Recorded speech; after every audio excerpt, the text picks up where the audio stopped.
ಎಲ್ಲರಿಗೂ ನಮಸ್ಕಾರ. ನೀವು ನೋಡ್ತಿದ್ದೀರಾ ಸ್ಟಡಿ ಕಾರ್ನರ್ ಇನ್ ಕನ್ನಡ ಯೂಟ್ಯೂಬ್ ಚಾನೆಲ್. ನಾವು ಇಂದಿನ ವಿಡಿಯೋದಲ್ಲಿ 10ನೇ ತರಗತಿ ಪ್ರಥಮ ಭಾಷೆ ಕನ್ನಡ ವಿಷಯದ 2ನೆಯ ಗದ್ಯಪಾಠ ವ್ಯಾಘ್ರಗೀತೆ. ಇದು ನಿಮ್ಮ ಭಾಗ 1ರ ಹೊಸ ಪಠ್ಯಕ್ರಮದ ಅನುಸಾರ ರಚಿಸಿರತಕ್ಕಂತಹ ಅಭ್ಯಾಸದ ಪ್ರಶ್ನೋತ್ತರಗಳು.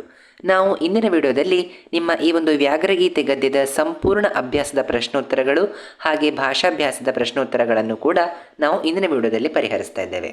ಅದಕ್ಕೂ ಮೊದಲು ನೀವೇನಾದರೂ ಹೊಸಬರಾಗಿದ್ದರೆ ದಯವಿಟ್ಟು ನಮ್ಮ ಚಾನಲ್ನ ಸಬ್ಸ್ಕ್ರೈಬ್ ಆಗಿ, ಹಾಗೆ ಈ ಒಂದು ವಿಡಿಯೋ ನಿಮಗೆ ಉಪಯುಕ್ತ ಆಗಿತ್ತು ಅಂತ ಅನಿಸಿದರೆ ದಯವಿಟ್ಟು ತಪ್ಪದೆ ಲೈಕ್ ಮಾಡಿ ಅಂತ ಹೇಳ್ತಾ ಬನ್ನಿ ಇವತ್ತಿನ ವಿಡಿಯೋನ ಶುರು ಮಾಡೋಣ. ನೋಡಿ, ಅಭ್ಯಾಸದ ಪ್ರಶ್ನೋತ್ತರಗಳು ನೋಡಬಹುದು. ಅಭ್ಯಾಸಗಳು ಅದರಲ್ಲಿ ವಿಭಾಗ ಒಂದು ವಾಕ್ಯದಲ್ಲಿ ಉತ್ತರಿಸಿ ಅಂತ ಇದೆ. ಮೊದಲನೇ ವಿಭಾಗ, ಮೊದಲನೆಯ ಪ್ರಶ್ನೆ. ಅದರಲ್ಲಿ ಭಗವದ್ಗೀತೆಯನ್ನು ರಚಿಸಿದವರು ಯಾರು? ಉತ್ತರ: ಭಗವದ್ಗೀತೆಯನ್ನು ರಚಿಸಿದವರು ಮಹರ್ಷಿ ವೇದವ್ಯಾಸರು. ಎರಡನೇ ಪ್ರಶ್ನೆ, ಹುಲಿಗೆ ಪರಮಾನಂದವಾಗಲು ಕಾರಣವೇನು? ಉತ್ತರ: ಶಾನುಭೋಗರ ದುಂಡು ದುಂಡಾದ ಶರೀರವನ್ನು ನೋಡಿ ಹುಲಿಗೆ ಪರಮಾನಂದವಾಯಿತು. ಮೂರನೇ ಪ್ರಶ್ನೆ, ಶಾನುಭೋಗರಿಗೆ ತಲೆ ಸುತ್ತಲು ಕಾರಣವೇನು? ಉತ್ತರ: ಹುಲಿಗೆ ತಮ್ಮ ಮುಖದರ್ಶನವಾಗದಂತೆ ತಪ್ಪಿಸಿಕೊಳ್ಳುವ ದೊಂಬರಾಟದಲ್ಲಿ ಶಾನುಭೋಗರಿಗೆ ತಲೆ ಸುತ್ತಲಾರಂಭಿಸಿತು. ನಾಲ್ಕನೇ ಪ್ರಶ್ನೆ, ಶಾನುಭೋಗರ ಬ್ರಹ್ಮಾಸ್ತ್ರ ಯಾವುದು? ಉತ್ತರ: ಶಾನುಭೋಗರ ಬ್ರಹ್ಮಾಸ್ತ್ರ ಕೀರ್ತಿ ಪುಸ್ತಕ. ಐದನೆಯ ಪ್ರಶ್ನೆ, ಹಸಿದು ಮಲಗಿದ್ದ ಹುಲಿಯು ಏನೆಂದು ಯೋಚಿಸಿತು? ಉತ್ತರ: ಹಸಿದು ಮಲಗಿದ್ದ ಹುಲಿಯು ವಿಧಿ ಆಹಾರಕ್ಕೆ ಏನನ್ನು ಒದಗಿಸುವುದು ಎಂದು ಯೋಚಿಸಿತು. ಇಲ್ಲಿಗೆ ಒಂದು ವಾಕ್ಯದಲ್ಲಿ ಉತ್ತರಿಸತಕ್ಕಂತಹ ಪ್ರಶ್ನೆಗಳು ಮುಕ್ತಾಯಗೊಂಡಿದೆ. ಮುಂದೆ ಈಗ ನಾವು ಆ ವಿಭಾಗದಲ್ಲಿ 3-4 ವಾಕ್ಯಗಳಲ್ಲಿ ಉತ್ತರಿಸಿ ಈ ಪ್ರಶ್ನೆಗಳನ್ನು ನೋಡ್ತಾ ಇದ್ದೇವೆ. ಅದರಲ್ಲಿ ಮೊದಲನೆಯ ಪ್ರಶ್ನೆ, ಮದಲಿಂಗನ ಕಣಿವೆಯಲ್ಲಿ ಬರುವಾಗ ಶಾನುಭೋಗರು ಏನೆಂದು ಯೋಚಿಸಿದರು? ಇದಕ್ಕೆ ಉತ್ತರ: ಶಾನುಭೋಗರು ಮದಲಿಂಗನ ಕಣಿವೆಯನ್ನು ದಾಟಿ ಹೋಗಬೇಕಿತ್ತು. ಅದು ಕಾಡು ದಾರಿಯಾಗಿತ್ತು. ಆ ದಿನ ಬೆಳದಿಂಗಳಿನ ರಾತ್ರಿ. ಆದರೂ ಶಾನುಭೋಗರ ಮನಸ್ಸಿನಲ್ಲಿ ಭಯ ಆವರಿಸಿತ್ತು. ಹೊಟ್ಟೆಯು ಹಸಿಯುತ್ತಿತ್ತು. ಸ್ವಲ್ಪ ದೊಡ್ಡ ಹೆಜ್ಜೆ ಹಾಕಿ ಊಟದ ಹೊತ್ತಿಗೆ ಊರು ಸೇರಿಕೊಳ್ಳಬಹುದು ಎಂದು ಶಾನುಭೋಗರು ಯೋಚಿಸಿದರು. ಎರಡನೇ ಪ್ರಶ್ನೆ, ಹುಲಿಯು ಹಿಂದಿನಿಂದ ಹಾರಿ ಕೊಲ್ಲದಿರಲು ಕಾರಣವೇನು? ಉತ್ತರ: ಭರತಖಂಡದ ಹುಲಿಗಳು ಹಿಂದಿನಿಂದ ಹಾರಿ ಕೊಲ್ಲುವುದಿಲ್ಲ. ಏಕೆಂದರೆ ಶತ್ರುಗಳಾದರೂ ಸರಿಯೇ, ಬೆನ್ನು ತಿರುಗಿರಿಸುವಾಗ ಕೊಲ್ಲುವುದು ಧರ್ಮವಲ್ಲ. ಆದ್ದರಿಂದ ಹುಲಿಯು ಶಾನುಭೋಗರ ಬೆನ್ನ ಹಿಂದಿನಿಂದ ಹಾರಿ ಕೊಲ್ಲಲಿಲ್ಲ. ಮುಂದೆ ಮೂರನೆಯ ಪ್ರಶ್ನೆ, ಶಾನುಭೋಗರು ಮೂರ್ಛೆಯಲ್ಲಿದ್ದಾಗ ನಡೆದ ಘಟನೆಯನ್ನು ವಿವರಿಸಿ. ಉತ್ತರ: ಚಿಕ್ಕನಾಯಕನಹಳ್ಳಿಗೆ ತೆಂಗಿನಕಾಯಿ ತುಂಬಿಕೊಂಡು ಹೋಗಿದ್ದ ರೈತರ ಗಾಡಿಯ ಎತ್ತುಗಳು ಮುಂದೆ ಹೋಗದೆ ನಿಂತವು. ಹುಲಿಯ ಘರ್ಜನೆ ಕೇಳಿಸಿತು. ಎತ್ತುಗಳ ಗಂಟೆಯ ಸದ್ದನ್ನು ಕೇಳಿದ ಹುಲಿಯು ಕೆಲವು ನಿಮಿಷ ತಡೆದು ರೈತರ ಗದ್ದಲವನ್ನು ಕೇಳಿ ನಿರಾಶೆಯಿಂದ ಹೊರಟು ಹೋಯಿತು. ನಂತರ ರೈತರು ತಮ್ಮಲ್ಲಿದ್ದ ಕೋವಿಯಿಂದ ಒಂದೆರಡು ತೋಟ ಹಾರಿಸಿ ಸಾಧ್ಯವಾದಷ್ಟು ಗಲಭೆ ಮಾಡುತ್ತಾ ತೆಂಗಿನ ಗರಿಯ ಪಂಜು ಹೊತ್ತಿಸಿಕೊಂಡು ಜಾಗರೂಕತೆಯಿಂದ ಮುಂದೆ ಬಂದರು.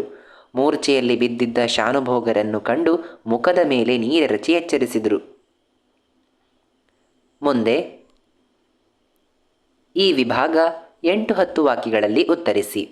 ಮೊದಲನೆಯ ಪ್ರಶ್ನೆ, ಮೂರ್ತಿರಾಯರ ದೃಷ್ಟಿಯಲ್ಲಿ ಹುಲಿಯು ಬೇಟೆಯಾಡುವ ಬಗೆಯನ್ನು ವಿವರಿಸಿ. ಉತ್ತರ: ಶಾಖಾಹಾರವನ್ನು ತಿಂದು ಬದುಕಬಹುದಾದ ಮಾನವನೇ ಮಾಂಸವನ್ನು ತಿನ್ನಬಹುದಾದರೆ ಆಹಾರಕ್ಕಾಗಿ ಹುಲಿಯು ಪ್ರಾಣಿಗಳನ್ನು ಕೊಂದು ತಿನ್ನುವುದರಲ್ಲಿ ತಪ್ಪಿಲ್ಲ. ಆದರೆ ಹಾಗೆ ಕೊಲ್ಲುವಾಗ ಯಾವುದಾದರೂ ಒಂದು ಧರ್ಮವನ್ನು ಅನುಸರಿಸಿ ಕೊಲ್ಲುವುದೋ ಅಥವಾ ಧರ್ಮಾಧರ್ಮಗಳ ಲೆಕ್ಕ ಇಡದೆ ಸ್ವಚ್ಛಂದದಿಂದ ವರ್ತಿಸುತ್ತದೆಯೇ ಎಂಬುದೇ ಮುಖ್ಯ ಪ್ರಶ್ನೆ. ಇತರ ದೇಶಗಳಲ್ಲಿ ಇರುವ ಹುಲಿಗಳ ವಿಷಯ ಹೇಗೋ ಗೊತ್ತಿಲ್ಲ. ಆದರೆ ಯಾವ ನಾಡಿನಲ್ಲಿ ಶ್ರೀರಾಮನಂತಹ ದೊರೆಗಳು ಆಳಿದರೂ ಭಗವದ್ಗೀತೆಯಂಥ ಗ್ರಂಥ ಉದ್ಭವಿಸಿತೋ ಅಂತಹ ಭರತ ಭೂಮಿಯಲ್ಲಿ ಹುಲಿಗಳು ಅಧರ್ಮಕ್ಕೆ ಅವಕಾಶ ಮಾಡಿಕೊಡುವುದಿಲ್ಲ. ಭರತಖಂಡದ ಹುಲಿಗಳು ಹಿಂದಿನಿಂದ ಹಾರಿ ಕೊಲ್ಲುವುದಿಲ್ಲ. ಏಕೆಂದರೆ ಶತ್ರುಗಳಾದರೂ ಸರಿಯೇ, ಬೆನ್ನು ತಿರುಗಿಸಿರುವಾಗ ಕೊಲ್ಲುವುದು ಧರ್ಮವಲ್ಲ. ಭಗವದ್ಗೀತೆಯ ಸ್ವಧರ್ಮೇ ನಿಧನಂ ಶ್ರೇಯಃ ಎಂಬ ಮಾತಿನಂತೆ ಹುಲಿಗಳು ಧರ್ಮಪರತೆಯಿಂದ ಬೇಟೆಯಾಡುತ್ತದೆ ಎಂದು ಮೂರ್ತಿರಾಯರು ಅಭಿಪ್ರಾಯಪಡುತ್ತಾರೆ. ಮುಂದೆ 8-10 ವಾಕ್ಯದಲ್ಲಿ ಎರಡನೇ ಪ್ರಶ್ನೆ, ಶಾನುಭೋಗರನ್ನು ರಕ್ಷಿಸಿದುದು ಕೀರ್ತಿ ಪುಸ್ತಕವೇ ಅಥವಾ ಹುಲಿಯ ಧರ್ಮವೇ? ಸಮರ್ಥನೆಯೊಂದಿಗೆ ವಿವರಿಸಿ. ಇದಕ್ಕೆ ಉತ್ತರ: ಹುಲಿಗಳು ಹಿಂದಿನಿಂದ ಮೇಲೆ ಬೀಳುವುದಿಲ್ಲವೆಂದು ಅರಿತಿದ್ದ ಶಾನುಭೋಗರು ಉಪಾಯವಾಗಿ ಹುಲಿಗೆ ಬೆನ್ನು ತಿರುಗಿಸಿ ನಡೆದು ದಣಿದರು.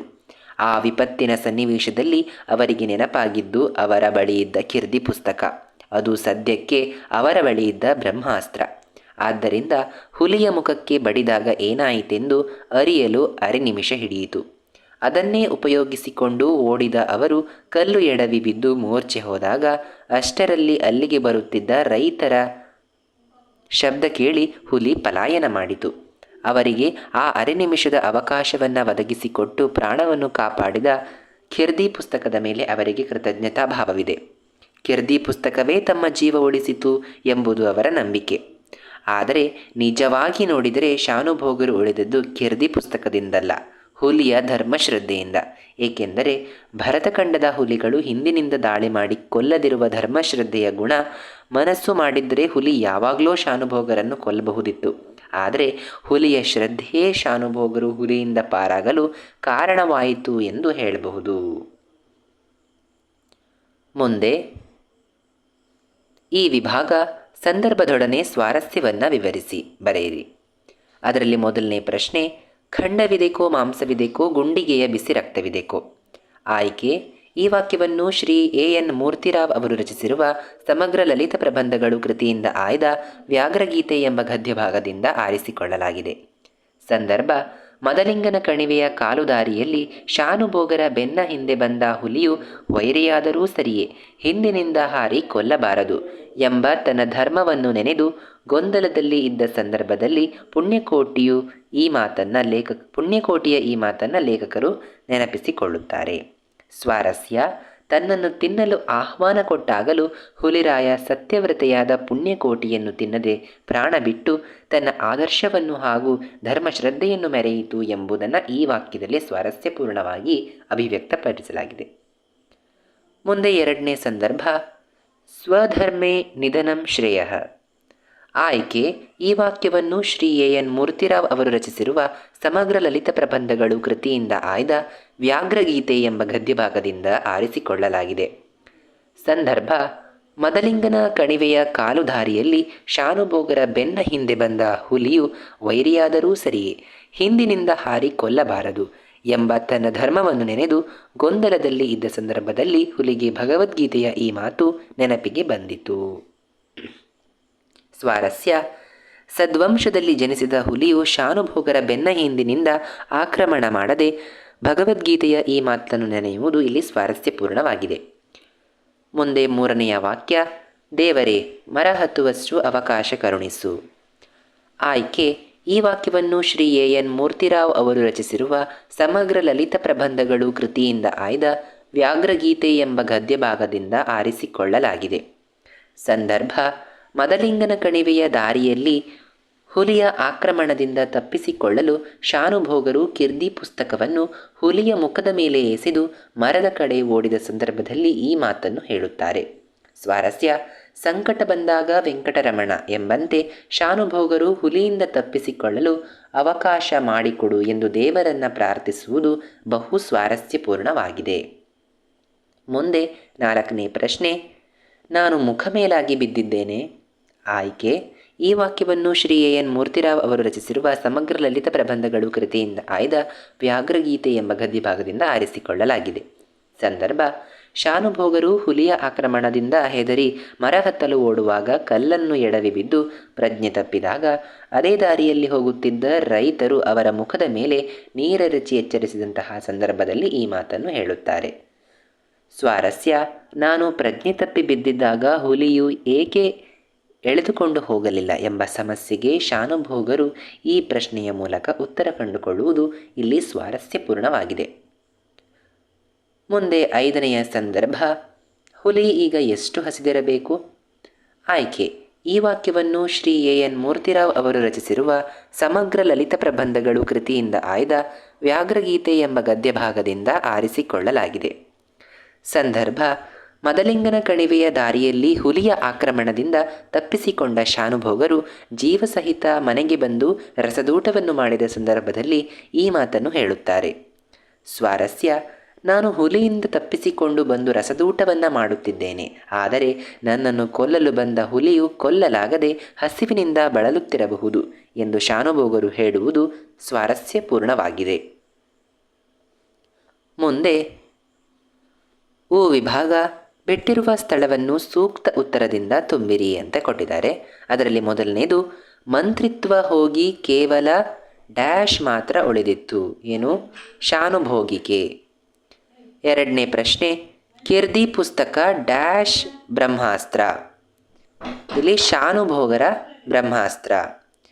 ಮೂರನೇ ಪ್ರಶ್ನೆ ನೆಲದಿಂದ ಮೇಲೆದ್ದುಕೊಂಡಿದ್ದ ಡ್ಯಾಶ್ ಎಡವಿ ಶಾನುಭೋಗರು ಬಿದ್ದರು. ಉತ್ತರ ಇಲ್ಲಿ ಕಲ್ಲನ್ನು.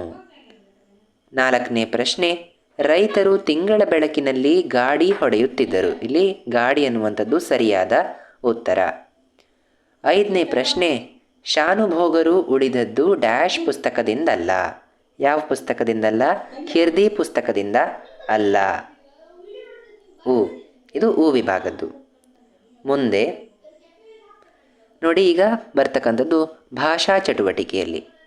ಅದರಲ್ಲಿ ಅ ವಿಭಾಗ ಕೊಟ್ಟಿರುವ ಪ್ರಶ್ನೆಗಳಿಗೆ ಉತ್ತರ ಬರೆಯಿರಿ.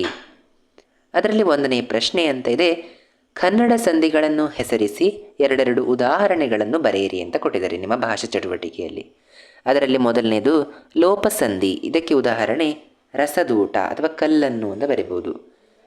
ಎರಡನೇದು ಆಗಮ ಸಂಧಿಗೆ ಉದಾಹರಣೆ ದಾರಿಯಲ್ಲಿ, ಹುಲಿಯಿಂದ. ಮೂರನೇದು ಆದೇಶ ಸಂಧಿ, ಎಳೆಗರು, ಹೂದೋಟ. ಇದು ಆದೇಶ ಸಂಧಿಗೆ ಉದಾಹರಣೆ ಆಗುತ್ತೆ. ಇದರಲ್ಲಿ ಎರಡನೇ ಪ್ರಶ್ನೆ ಸಂಸ್ಕೃತ ಸಂಧಿಗಳ ಹೆಸರುಗಳನ್ನು ಸ್ವರ ಮತ್ತು ವ್ಯಂಜನ ಸಂಧಿಗಳಾಗಿ ವಿಂಗಡಿಸಿ ಬರೆಯಿರಿ ಅಂತ ಕೊಟ್ಟಿದ್ದಾರೆ. ಸಂಸ್ಕೃತ ಸ್ವರ ಸಂಧಿಗಳು ಯಾವ್ಯಾವುದಲ್ಲ? ಸವರ್ಣ ದೀರ್ಘ ಸಂಧಿ, ಗುಣಸಂಧಿ, ವೃದ್ಧಿ ಸಂಧಿ, ಎಣ್ ಸಂಧಿ. ಸಂಸ್ಕೃತ ವ್ಯಂಜನ ಸಂಧಿಗಳು ಯಾವ್ಯಾವುದಲ್ಲ? ಜಸ್ತ್ವ ಸಂಧಿ, ಶ್ಚುತ್ವ ಸಂಧಿ ಮತ್ತು ಅನುನಾಸಿಕ ಸಂಧಿ ಆಗಿರ್ತದೆ. ಮುಂದೆ ಮೂರನೇದು ಕೊಟ್ಟಿರುವ ಪದಗಳನ್ನು ಬಿಡಿಸಿ ಸಂಧಿ ಹೆಸರಿಸಿ ಅಂತ ಕೊಟ್ಟಿದ್ದಾರೆ. ಸುರ ಪ್ಲಸ್ ಅಸುರ. ಏನು? ಸುರಾಸುರ. ಯಾವ ಸಂಧಿ ಆಗುತ್ತೆ? ಸವರ್ಣ ದೀರ್ಘ ಸಂಧಿ. ಬಲ್ಲೆನು ಪ್ಲಸ್ ಎಂದು = ಬಲ್ಲೆನೆಂದು. ಇದು ಲೋಪ ಸಂಧಿ. ಸೂರ್ಯ ಪ್ಲಸ್ ಉದಯ, ಸೂರ್ಯೋದಯ. ಇದು ಗುಣ ಸಂಧಿ. ಮಳೆ ಪ್ಲಸ್ ಕಾಲ, ಮಳೆಗಾಲ. ಇದು ಆದೇಶ ಸಂಧಿ. ಅಷ್ಟ ಪ್ಲಸ್ ಐಶ್ವರ್ಯ ಏನಾಗುತ್ತೆ? ಅಷ್ಟೈಶ್ವರ್ಯ. ಇದು ವೃದ್ಧಿ ಸಂಧಿ. ವೇದಿ ಪ್ಲಸ್ ಅಲ್ಲಿ, ವೇದಿಯಲ್ಲಿ. ಇದು ಆಗಮ ಸಂಧಿ. ಆ ಆಗಮ ಸಂಧಿಯಲ್ಲಿ ಇದು ಏನಾಗಿದೆ? ಯಕಾರ ಆಗಮ ಸಂಧಿ. ನೋಡಿ, ವೇದಿ ಪ್ಲಸ್ ಅಲ್ಲಿ, ವೇದಿಯಲ್ಲಿ. ಇಲ್ಲಿ ಯಕಾರ ಆಗಮ ಆಗಿದೆ. ಸೊ ಇದು ಯಕಾರ ಆಗಮ ಸಂಧಿ. ನಾಲ್ಕನೇದು ಈ ಗದ್ಯದಲ್ಲಿ ಬಂದಿರುವ ಸಂಧಿ ಪದಗಳನ್ನು ಪಟ್ಟಿ ಮಾಡಿ. ಅಂದರೆ ಈ ಒಂದು ವ್ಯಾಘ್ರಗೀತೆ ಅಧ್ಯಾಯದಲ್ಲಿ ಬರ್ತಕ್ಕಂತಹ ಎಲ್ಲ ಸಂಧಿ ಪದಗಳನ್ನು ವಿದ್ಯಾರ್ಥಿಗಳೇ ಹುಡುಕಿ ಇಲ್ಲಿ ಪಟ್ಟಿ ಮಾಡಬೇಕು. ಆಯಿತಾ? ಇದು ನಿಮಗೆ ಹೋಮ್ ವರ್ಕ್. ಆಯಿತಾ? ನೀವೇ ಈ ಒಂದು ಪಾಠದಲ್ಲಿ ಬರ್ತಕ್ಕಂತಹ ಸಂಧಿ ಪದಗಳನ್ನು ಹುಡುಕಿ ಬರೆಯಿರಿ. ಇದು ನಿಮಗೆ ಒಂದು ಟಾಸ್ಕ್. ಆಯಿತಾ? ಮುಂದೆ ಆ ವಿಭಾಗ ಭಾಷಾಭ್ಯಾಸದಲ್ಲಿ ಮೊದಲೆರಡು ಪದಗಳಿಗಿರುವ ಸಂಬಂಧದಂತೆ ಮೂರನೆಯ ಪದಕ್ಕೆ ಸರಿಯಾದ ನಾಲ್ಕನೆಯ ಪದ ಬರೆಯಿರಿ. ನೋಡಿ, ಇಲ್ಲಿ ಮೊದಲನೇ ಪದಕ್ಕೆ ಈ ಒಂದು ಪದ, ಎರಡನೇ ಪದ ಸಂಬಂಧ ಇರ್ತದೆ. ಅದೇ ರೀತಿ ಅದೇ ಸಂಬಂಧವನ್ನು ನಾವು ತಿಳಿದುಕೊಂಡು ಈ ಮೂರನೇ ಪದಕ್ಕೆ ಅದೇ ಸಂಬಂಧವನ್ನು ನೀಡ್ತಕ್ಕಂಥ ಪದವನ್ನು ಬರೀಬೇಕು. ನೋಡಿ, ನಿಮಗೆ ಅರ್ಥ ಆಗತ್ತೆ. ಈಗ ಬೇಗ ಬೇಗ ಅನ್ನೋದು ಏನು? ಒಂದು ದ್ವಿರುಕ್ತಿ. ಅದೇ ಧೀರಶೂರ ಅನ್ನುವಂಥದ್ದೇನು? ಜೋಡು ನುಡಿ. ಈ ರೀತಿ. ಈಗ ಲೋಪಸಂಧಿ ಅದು ಒಂದು ಸ್ವರ ಸಂಧಿಯಾಗಿದೆ. ಅದೇ ಆದೇಶ ಸಂಧಿ ಏನು? ವ್ಯಂಜನ ಸಂಧಿ. ಕಟ್ಟ ಕಡೆಗೆ ಇದನ್ನು ಬಿಡಿಸಿ ಬರೆದಾಗ ಇದು ಏನಾಗುತ್ತೆ? ಕಡೆಗೆ ಕಡೆಗೆ. ಮೊತ್ತ ಮೊದಲು ಅಂತಕ್ಕಂಥದ್ದು ದ್ವಿರುಕ್ತಿ. ಶರಶ್ಚಂದ್ರ ಅನ್ನುವಂಥದ್ದು ಶ್ಚುತ್ವ ಸಂಧಿ. ದಿಗಂತ ಅನ್ನುವಂಥದ್ದು ಜಸ್ತ್ವ ಸಂಧಿ. ಇದಾಗಿತ್ತು ನಿಮ್ಮ ಎರಡನೆಯ ಗದ್ಯ ಭಾಗದ ಅದು ವ್ಯಾಘ್ರಗೀತೆ ಆಗಿತ್ತು. ಇದರ ಸಂಪೂರ್ಣ ಅಭ್ಯಾಸದ ಪ್ರಶ್ನೋತ್ತರಗಳು ಜೊತೆಗೆ ನಾವು ಭಾಷಾಭ್ಯಾಸದ ಎಲ್ಲ ಪ್ರಶ್ನೋತ್ತರಗಳನ್ನು ನಾವಿಲ್ಲಿ ಪರಿಹರಿಸಿದ್ದೇವೆ. ಈ ಒಂದು ವಿಡಿಯೋ ನಿಮಗೆ ಉಪಯುಕ್ತ ಆಯಿತು ಅಂತ ಅನಿಸಿದರೆ ದಯವಿಟ್ಟು ಲೈಕ್ ಮಾಡಿ. ಹಾಗೆ ತಪ್ಪದೇ ಚಾನಲ್ನ ಸಬ್ಸ್ಕ್ರೈಬ್ ಆಗಿ. ನಿಮಗೆ ನಾವು ಹಾಕ್ತಕ್ಕಂತಹ ಮುಂದಿನ ಎಲ್ಲ ವಿಡಿಯೋಗಳು ಲಭ್ಯ ಆಗ್ತವೆ ಅಂತ ಹೇಳ್ತಾ ಸಿಗೋಣ ಮುಂದಿನ ವಿಡಿಯೋದಲ್ಲಿ ಇನ್ನೊಂದು ಪಾಠದ ಜೊತೆಯಲ್ಲಿ. ಅಲ್ಲಿವರೆಗೂ ಧನ್ಯವಾದಗಳು. Thank you for watching.